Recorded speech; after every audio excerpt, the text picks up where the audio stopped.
ngeen jëf mbokki internet ba Sénégal ginnaaw ba ñu leen nuyoo li gën a fës ci yéenekaay yi bokk na ci tey ki nga xamante ni moo fi bàyyeekoo démb di Amadou Mahtar Mbow tey jii amal nañu li nga xamante ni mooy levée du corps am foofee nga xamante ni mooy mosquée Mourienne yóbbu ko foofee nga xamante ni mooy këram gu mujj di armeeru Yoff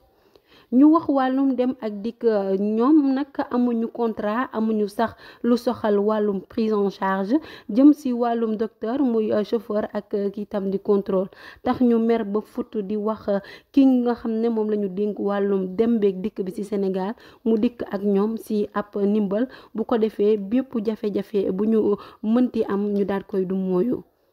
li gën a fës ci actualité politique bokk na ci waajtaayu élection législative 2024 kii di Ousmane Sonko nag daal dina yëkkati ab kàddoom jëmale ko ci mbir moomee ginnaaw bi ñu jàppee ni moom coalition Diomaye lay daal di àndal kii di Ousmane Sonko dafa daal di ànd ak coalition jubal jubbanti ndax loolu du indi ay réeroo ci moom ak président Bassirou Diomaye Faye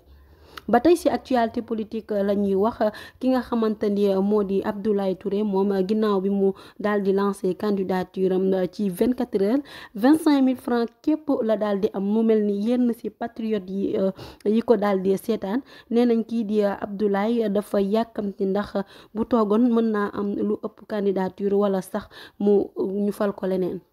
di wax nag ci actualité showbiz bi di wax ci kii nga xamante ni mooy Ndeye Gueye ak borom këram di wuyoo ci turu Papa Djiné ñi naan divorce am na ñi naan divorce amul waaye lu ci mënte am kii di Ndeye Gueye waxu ci.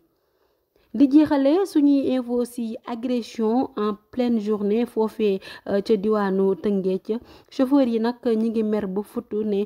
jot na nag état du Sénégal ju taxaw wax ci li nga xam ne mooy li ni mel ñu koy ñaawlu torop